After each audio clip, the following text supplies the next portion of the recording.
Hello everyone, Pandey ji classes में एक बार फिर आप सबका स्वागत करता हूं। स्टूडेंट, आज हम बात करेंगे आंसर की कि जब भी आप सब बच्चे एग्जाम दे के आए हैं सीबीएसई का केमिस्ट्री का, तो हर एक बच्चे के मन में है कि जो हमारे 18 एमसीक्यू हैं उनके आंसर क्या हैं वो आप लोगों को चाहिए। तो उन आंसर की के साथ मैं आपके सामने आया हूं, आपको एग्जैक्ट आंसर इनके देने जा रहा हूं। सबसे पहले हम बात करेंगे 56/4/1, यानी जिसका सेट 1 है उसका आंसर क्या होगा। तो वन बाय वन क्वेश्चन को लें। सबसे पहला कंपाउंड क्या है? Compound undergo टेट्रामेराइजेशन। टेट्रामेराइजेशन का मतलब n की वैल्यू क्या होगी? 4। तो स्टूडेंट i की वैल्यू क्या होती है? 1/n। जब हम क्या करते हैं?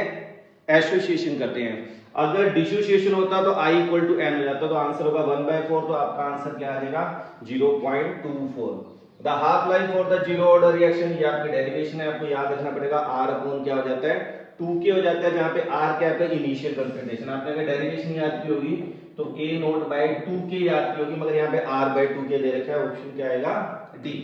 नेक्स्ट हम बात करें, ये स्ट्रक्चर है आपको याद करने हैं। तो फर्स्ट ऑप्शन आपका अल्फा डी ग्लूकोज का है।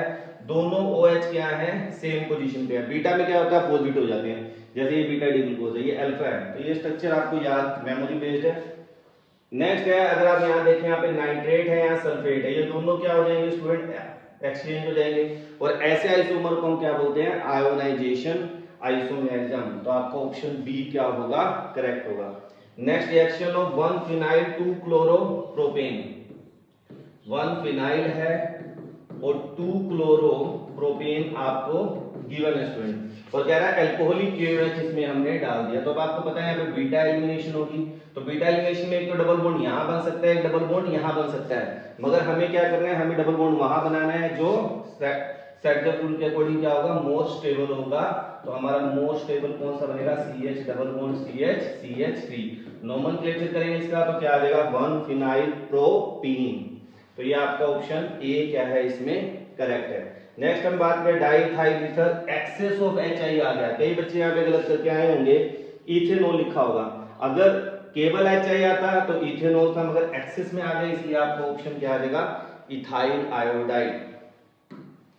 नेक्स्ट की बात करें, रिडक्शन ऑफ इथेन नाइट्राइट, यानी कि CH3CN आपको गिवन है और इसमें sodium in the presence of ethanol कह रहा है। तो रिडक्शन करते हैं तो क्या बन जाता है? Primary amine. तो क्या बन जाएगा? CH3CH2NH2। ठीक है ना? तो आपका ऑप्शन क्या आ जाएगा? बी आपका यहाँ पे क्या है स्टूडेंट? करेक्ट ऑप्शन है 1 अमीनो इथेन।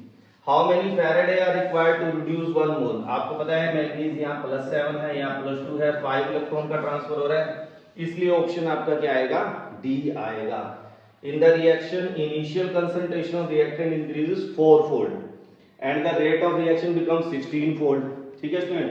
तो यहाँ पे ये 16 का मतलब हो गया 4 का स्क्वायर, और वहां पे क्या कह रहा हो? 4-fold है, यानी 4 की पावर n। तो n जो आ जाएगा वो आपका क्या आ जाएगा स्टूडेंट? 2 आएगा। तो इसलिए आपका ऑप्शन क्या आ जाएगा यहाँ पे? 2 आएगा। Only hydrolysis which give carbohydrates give only glucose. तो ग्लूकोज केवल कौन देता है? माल्टोज। सुक्रोज क्या करता है? आपको ग्लूकोज फ्रक्टोज दोनों देता है। ठीक है ना? लैक्टोज में भी आपको पता है एक तो गैलेक्टोज और एक आपका ग्लूकोज आ जाता है, तो ये नहीं बनेगा। नेक्स्ट है, deficiency of which vitamin causes pernicious anaemia. जब पर्निशियस वर्ड आ जाता है तो विटामिन B12। अनीमिया वर्ड भी कई बार आता है, मगर वो हम वर्ड इस्तेमाल करते हैं B6 में।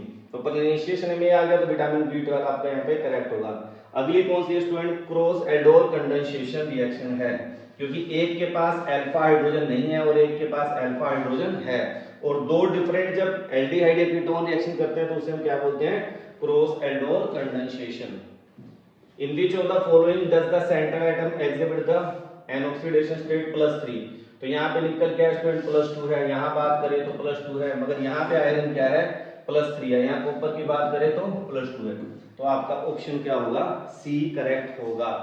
नेक्स्ट हम एसर्शन रीडिंग दे लेते हैं। यहीं पर मैक्सिमम बच्चों ने गड़बड़ की होगी और यहाँ पे गलती होने के चांस ज्यादा रहते हैं। सबसे पहला, when NaCl is added to water the depression in freezing point is observed। बिल्कुल सही है। NaCl जब हम डालते हैं फ्रीजिंग पॉइंट कम होता है और बॉइलिंग पॉइंट इंक्रीज होता है। क्यों होता है? वो कहता है lowering in vapour pressure of solution cause depression in freezing point. बिल्कुल सही है। बस यहाँ पे एक छोटा सा वर्ड मिसिंग है जिसकी वजह से यहाँ पे कंफ्यूजन क्रिएट हो रहा है। यहाँ पे वर्ड आना चाहिए था when non volatile solute is added also, मगर यहाँ पे ऑप्शन आपका क्या बनेगा, ए क्या है आपका करेक्ट ऑप्शन है। 16 की बात करें, वीक इलेक्ट्रोलाइट शार्प डिक्रीज, जबकि आपको पता है क्या होता है, इंक्रीज होता है, तो ये गलत है। For weak electrolyte degree of dissociation increases with dilution, ये सही है, यानी पहला गलत है दूसरा सही है, तो आपका ऑप्शन क्या आ जाएगा स्टूडेंट, डी आ जाएगा। अगली बात करें, जिरकोनियम और होफनियम ऑलमोस्ट आइडेंटिकल रेडियाई, बिल्कुल सही है, due to length and contraction both zirconium hafnium exhibit similar property, ये भी सही है, मगर इन्होंने रीजन नहीं है इसका, तो दोनों करेक्ट तो हैं बट नॉट एग्जैक्ट एक्सप्लेनेशन, तो ऑप्शन क्या आ जाएगा आपका बी।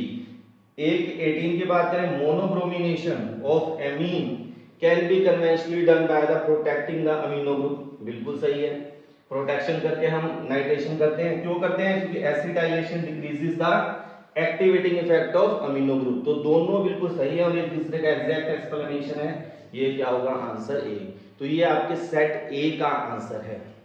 नेक्स्ट वीडियो में बात करेंगे सेट बी की, तो सेट बी को सोल्व करते हैं।